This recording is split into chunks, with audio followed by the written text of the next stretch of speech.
Je me suis réveillé en sursaut, le cœur battant à tout rompre, comme si j'avais couru un marathon. Les draps étaient trempés de sueur, et mes mains tremblaient encore, me rappelant les horreurs que j'avais vécues. Le cauchemar était toujours là, vif et brutal. Je revoyais les visages de mes camarades, leurs cris résonnant dans ma tête, me hantant chaque nuit. Je fermais les yeux, espérant que le sommeil me prendrait à nouveau, mais je savais que c'était futile. Les souvenirs de la guerre ne me laissaient jamais en paix.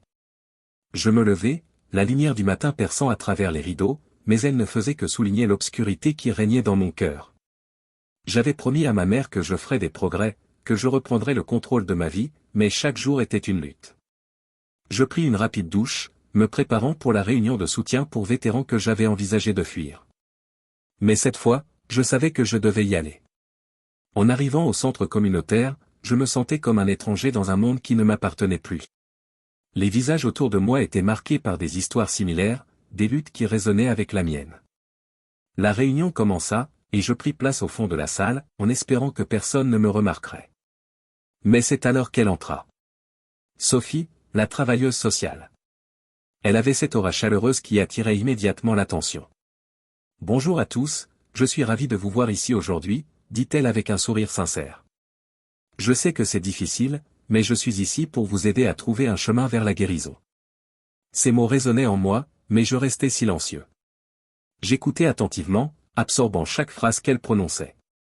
Elle parla de l'importance de partager nos histoires, de ne pas laisser nos blessures nous définir. Je me sentais partagé, tiraillé entre l'envie d'ouvrir mon cœur et la peur d'être vulnérable. « Étienne, tu veux partager quelque chose ?» demanda-t-elle, soudainement dirigée vers moi. Mon cœur se mit à battre plus vite. Je ne sais pas, balbutiai-je, me sentant piégé. Les regards se braquèrent sur moi, et je sentis la chaleur de la honte m'envahir.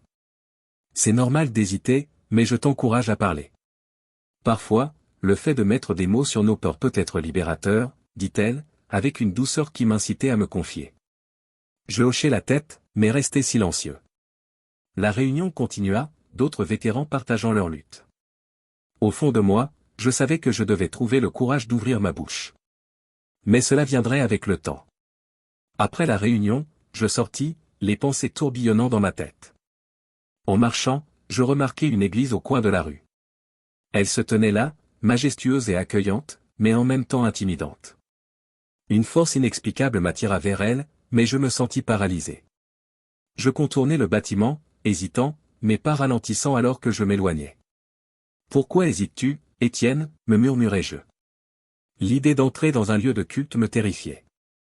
J'avais été élevé dans une famille catholique, mais la guerre avait ébranlé ma foi, laissant des fissures béantes dans ma croyance. Pourtant, quelque chose en moi désirait explorer cette voie, même si je n'étais pas sûr d'être prêt. Je continuai mon chemin, le cœur lourd, mais une étincelle de curiosité persistait en moi. Peut-être qu'un jour, je trouverai le courage d'entrer dans cette église. Peut-être que je pourrais y découvrir ce que je cherchais depuis si longtemps, la paix. Je me suis assis sur le canapé, les mains tremblantes, en face de Sophie. Le silence de la pièce était pesant, presque suffocant. Je pouvais sentir mon cœur battre à tout rompre, comme un tambour battant dans un champ de bataille. Les murs semblaient se rapprocher de moi, me poussant à révéler ce que je gardais enfermé depuis si longtemps. « Étienne, » commença Sophie, sa voix douce mais ferme, « je suis ici pour t'aider. Tu peux me parler de ce que tu ressens. Qu'est-ce qui t'inquiète le plus ?» Je la regardai, hésitant. Les mots se coinçaient dans ma gorge.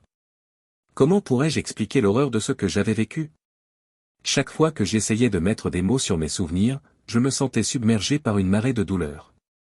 Je détournais les yeux, fixant le sol, m'efforçant de trouver la force de parler. Je ne sais pas par où commencer, dis-je finalement, ma voix à peine un murmure. Il y a tellement de choses que je préfère oublier. Sophie acquiesça, son regard encourageant. C'est normal d'avoir peur. Mais sache que ce que tu as vécu n'est pas un fardeau que tu dois porter seul. Parler peut être un premier pas vers la guérison. Je respirai profondément, essayant de rassembler mes pensées. Je me rappelais des cris, de la fumée, des visages que je ne pourrais jamais oublier. Il y a eu cette nuit, quand tout a basculé. Je me souviens de mes camarades, de leur peur, et de leur douleur. Mes mots commencèrent à s'enchaîner, comme un torrent que je ne pouvais plus contenir. On était encerclés. J'ai vu des hommes que j'admirais tomber, et je n'ai rien pu faire. Tout était si chaotique. Sophie écoutait attentivement, son regard ne quittant pas le mien. C'est cela, la guerre. Une réalité brutale. Mais ce n'est pas ta faute, Étienne. Tu as fait de ton mieux dans des circonstances inimaginables. Je secouai la tête, ma colère intérieure grandissant. Mais je devrais avoir fait plus. J'aurais pu sauver quelqu'un. Chaque nuit, je les vois. Ils me hantent, leur visage me rappelle que j'étais là, que je n'ai pas pu les aider. Ce que tu ressens est le résultat de la culpabilité et du deuil, dit-elle doucement.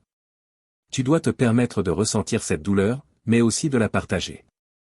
Tu n'es pas seul dans ce combat. Je me tue, les larmes aux yeux. Je voulais croire Sophie, mais la lutte en moi était si intense. Je pensais à Julien, mon ancien camarade de guerre, et à la dernière fois que nous avions parlé. Il m'avait dit que chacun d'entre nous, malgré nos blessures, avait une chance de trouver un sens à notre souffrance. Peut-être que cela pouvait être vrai. Après notre séance, je suis allé retrouver Julien. Nous avions planifié une sortie, une sorte d'évasion de nos pensées sombres. Nous nous sommes retrouvés dans un café, un endroit où l'odeur du café frais et des pâtisseries réconfortantes pouvait, espérons-le, apaiser un peu nos esprits tourmentés. Alors, comment ça s'est passé avec Sophie, demanda Julien, en me tendant une tasse de café. Je pris une gorgée, la chaleur du liquide me réconfortant momentanément. C'était difficile, répondis-je. Je lui ai parlé de la guerre, mais je n'ai pas pu tout dire. C'est comme si les mots se bloquaient, tu sais. Julien hocha la tête, comprenant. C'est normal. Mais il faut que tu continues à essayer. La guérison ne viendra pas du jour au lendemain. Je soupirai, regardant par la fenêtre. La vie continuait dehors, comme si le monde ne savait rien de nos luttes. Tu te souviens de cette nuit, quand tout a commencé? Je me demande si nous aurons un jour un sens à tout cela. Julien se pencha en avant, son regard sérieux. Nous devons trouver notre propre sens, Étienne. Ce que nous avons vécu peut être transformé en quelque chose de positif. Peut-être que notre douleur peut devenir une force pour aider les autres. Ces paroles résonnaient en moi. Je savais qu'il avait raison, mais le chemin serait long et semé d'embûches. De retour chez moi, un sentiment de mélancolie m'envahit. Je me dirigeai vers l'étagère, où je remarquai une vieille Bible de famille, poussiéreuse et oubliée. Je l'ouvris lentement. Les pages jaunies racontaient des histoires de foi, de rédemption, mais je me sentais encore perdu. Je la feuilletai, touchant chaque page avec précaution, puis, finalement, je la remis à sa place, incertain de ce que cela signifiait pour moi. La lumière du crépuscule filtrait à travers les rideaux de ma chambre, dessinant des ombres dansantes sur les murs. J'étais assis sur le bord de mon lit, le cœur lourd après ma dernière session avec Sophie. Nous avions eu une discussion intense sur la foi, un sujet qui me paraissait étranger et en même temps désespérément attirant. Elle m'avait parlé de la paix que l'on pouvait trouver dans la spiritualité, mais je n'étais pas sûr d'être prêt à franchir ce pas. L'idée de croire en quelque chose de plus grand que moi me terrifiait et me fascinait à la fois. Étienne, tu sais, la foi n'est pas seulement une croyance. C'est une relation, un dialogue permanent avec quelque chose qui te dépasse, avait-elle dit, ses yeux brillant d'une conviction que je ne comprenais pas encore. Mais comment puis-je croire après tout ce que j'ai vécu, avais-je répliqué, ma voix trahissant l'angoisse qui m'habitait. C'est précisément à cause de ce que tu as vécu que tu dois explorer cette voie. La foi peut être une lumière dans l'obscurité, avait-elle répondu avec douceur. Ces paroles résonnaient encore dans mon esprit alors que je me levais, déterminé à sortir de cet appartement qui me pesait comme un fardeau. Je pris une profonde inspiration et, sans vraiment réfléchir, je me dirigeai vers l'église que j'avais évitée tant de fois. À mesure que je m'en approchais, mon cœur battait la chamade, une mélodie de peur et d'excitation. Quand je franchis le seuil de l'église, une chaleur enveloppante m'accueillit. L'odeur du bois ancien et des cierges brûlés remplissait l'air, et une douce mélodie émanait de l'orgue. Les visages des fidèles étaient tournés vers l'autel, illuminés par la lumière des bougies. Je me faufilai parmi eux, me sentant comme un intrus dans un monde que je ne comprenais pas. Mais quelque chose en moi se mit à vibrer. Une paix inexplicable m'envahit, comme si chaque battement de mon cœur se synchronisait avec la douce musique qui flûtait dans l'air. Au moment où le prêtre commença à parler, ces mots résonnèrent en moi d'une manière que je n'avais jamais connue.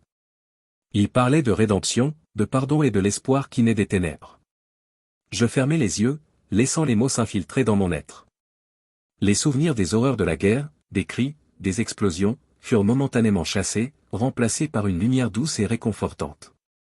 Après le service, je sortis de l'église, encore imprégné de ce sentiment de paix. C'est alors que je croisai un homme âgé, assis sur un banc à l'extérieur. Il avait des traits marqués par le temps, mais ses yeux brillaient d'une sagesse profonde. « Vous avez l'air perdu, jeune homme, dit-il avec un sourire bienveillant. Je suis, en quête de quelque chose, je suppose. La paix, peut-être, répondis-je, surpris par l'ouverture de ma propre voix. La paix, c'est un trésor que l'on trouve souvent dans les endroits les plus inattendus. J'ai moi-même traversé des tempêtes, vous savez. La guerre, les pertes. J'ai failli y laisser mon âme, confia-t-il, son regard se perdant dans le vide. Je me tournai vers lui, curieux. Vous êtes un vétéran? Oui, et comme vous, j'ai connu l'enfer. Mais il y a une lumière au bout du tunnel, je vous l'assure. La foi m'a sauvé. J'ai trouvé ma rédemption dans les bras de Dieu, répondit-il, sa voix tremblante d'émotion. Je ne sais pas si je peux croire en cela. Murmurai-je, me sentant vulnérable devant cet inconnu. La foi ne demande pas des certitudes, elle demande un pas de foi. Osez poser ce pas, et vous verrez que le chemin s'illuminera sous vos pieds, dit-il, posant une main réconfortante sur mon épaule. Je le remerciai avant de m'éloigner, ces paroles résonnant dans mon esprit. Peut-être que je n'étais pas si seul après tout. La nuit tombait, mais une étincelle d'espoir brillait en moi, plus forte que jamais. Je m'étais assis sur le bord de mon lit, la lumière du matin filtrant à travers les rideaux. Mon cœur battait encore la chamade à cause des cauchemars qui m'avaient tenu éveillé une bonne partie de la nuit.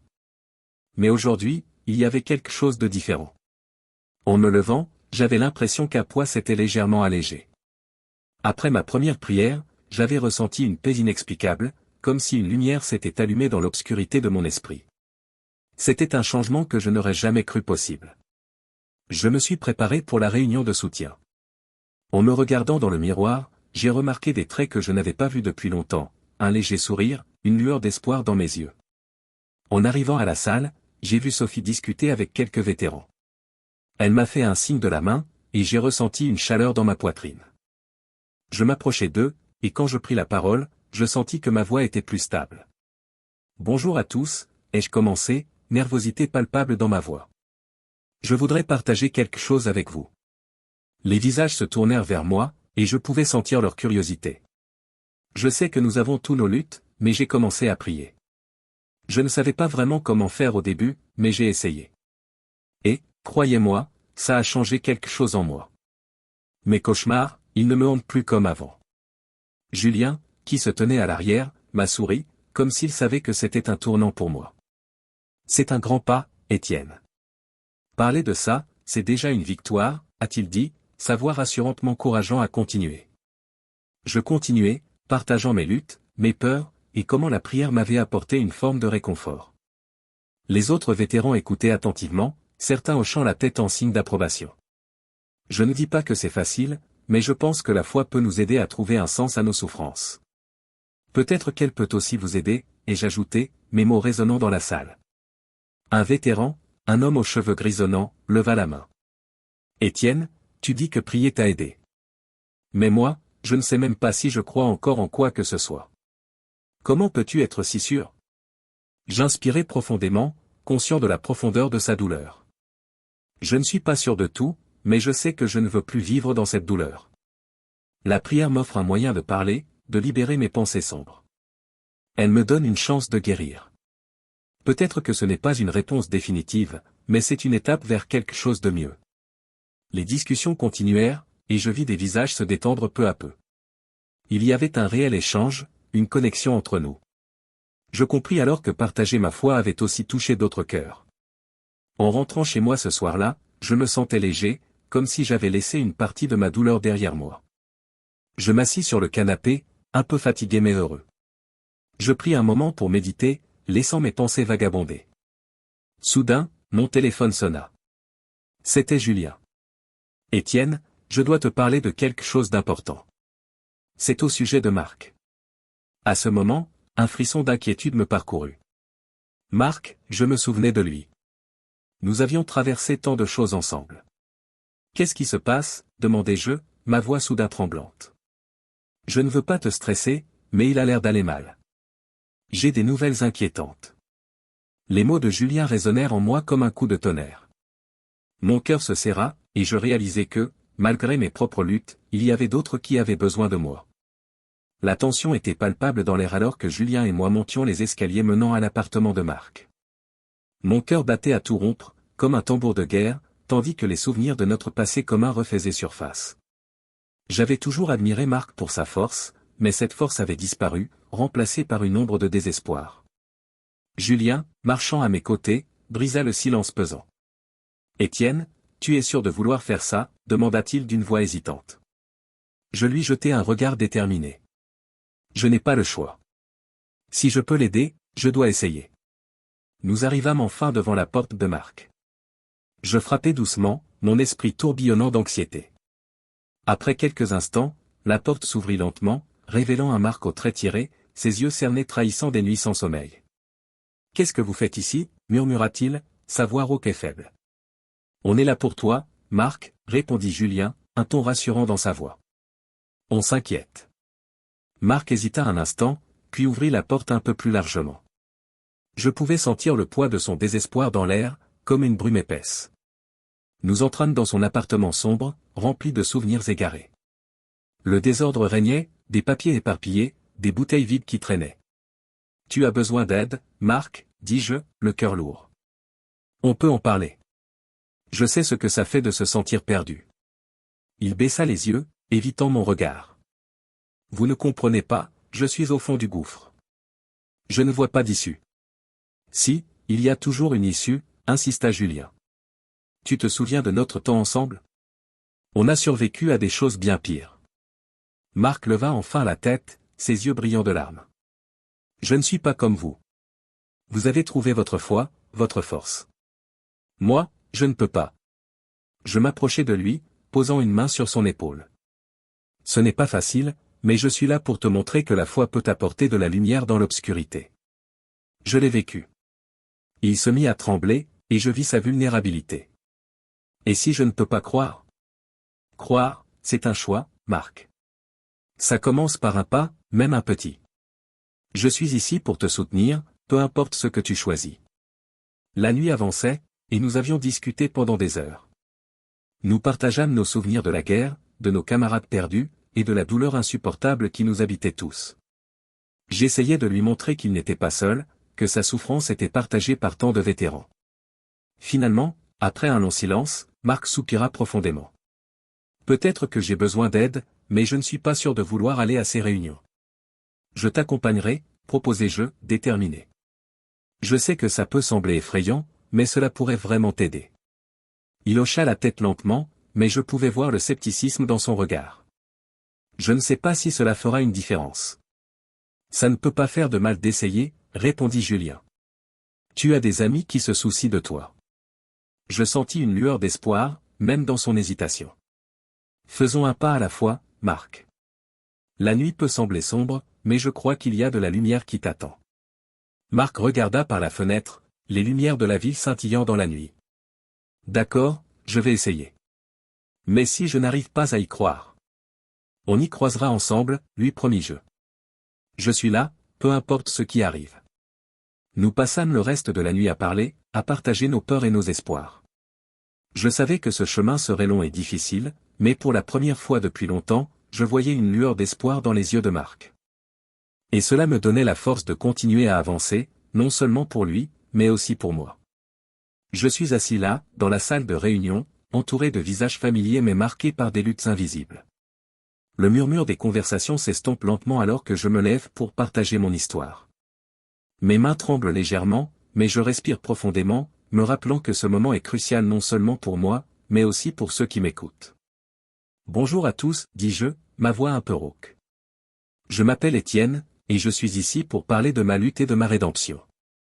Pendant des années, j'ai été hanté par les souvenirs de la guerre, par des cauchemars qui me réveillaient en sursaut chaque nuit. Mais récemment, j'ai découvert quelque chose de précieux, la foi. Je vois des têtes hochées, des regards attentifs se tourner vers moi. Je poursuis, partageant des détails de mon parcours, de ma rencontre avec Sophie, des séances de thérapie qui ont été si difficiles mais nécessaires. Mon cœur s'emballe lorsque je parle de l'Église, de ce moment où j'ai ressenti une paix inexplicable, comme si une lumière éclairait mon âme assombrie. Alors que je m'approche du cœur de mon témoignage, je remarque Marc, assis au fond de la pièce. Son visage est pâle, ses yeux sont fixés sur moi, mais il semble ailleurs. Je continue, me concentrant sur mon message d'espoir et de guérison. J'ai appris que la foi ne signifie pas avoir toutes les réponses, mais trouver du réconfort dans l'amour et la compassion. J'ai commencé à prier, et petit à petit, mes cauchemars se sont estompés. Soudain, un bruit sourd coupe le silence. Marc s'effondre sur sa chaise, son visage se décompose en une expression de douleur profonde. Les murmures s'arrêtent. Tout le monde le regarde, inquiet. Je descends de la petite estrade et m'approche de lui, mon cœur battant la chamade. Marc, ça va, je demande, m'agenouillant à son niveau. Ses yeux sont embués de larmes, et il peine à respirer. Je ne peux pas, je suis désolé, balbutie-t-il, sa voix brisée. Je ne peux pas garder ça plus longtemps. Les murmures reprennent, remplis d'interrogations, tandis que je me penche un peu plus près, cherchant à comprendre. Qu'est-ce qui se passe, Marc? Parle-moi. Il prend une profonde inspiration, ses mains tremblantes couvrant son visage. Je suis responsable de la mort de ton ami. Pendant la guerre, j'ai fait une erreur. J'ai tiré sur lui. Je pensais que c'était un ennemi. Je n'ai jamais pu me pardonner. Le choc dans la salle est palpable. Mon cœur se serre. Je regarde Marc, cherchant les mots justes. Marc, je ne savais pas. Pourquoi ne m'as-tu jamais dit cela plus tôt? Je ne pouvais pas, Étienne. Je pensais que tu me haïssais. Je ne mérite pas ton pardon, dit-il en pleurant, sa voix pleine de désespoir. Je prends un moment pour digérer ces mots, la douleur qui traverse mes veines. Je pense aux horreurs que nous avons vécues, à la perte, à la culpabilité. Mais dans ce moment de vulnérabilité, je ressens quelque chose d'autre, une profonde compassion. Je sais que la foi m'a appris à aimer même ceux qui ont causé ma souffrance. Je m'approche de lui, le prenant dans mes bras. Marc, je ne te hais pas. Nous avons tous des cicatrices, et ce que tu as fait ne définit pas qui tu es. La guerre nous a tous changés, mais nous avons aussi la possibilité de nous pardonner. Il s'accroche à moi, pleurant comme un enfant, et je sens la tension de la pièce se dissiper lentement. Les autres vétérans, témoins de cette scène poignante, commencent à se rapprocher, offrant leurs mains et leur cœur. Nous sommes tous ici pour guérir ensemble, dit l'un d'eux. Tu n'es pas seul, Marc. Dans cet instant, je réalise que grâce à notre douleur partagée, nous avons ouvert une porte à la rédemption. Le pardon n'est pas facile, mais il est possible. Alors que nous nous tenons tous là, unis dans notre souffrance, je sais que l'amour et la foi peuvent vraiment surmonter les blessures les plus profondes.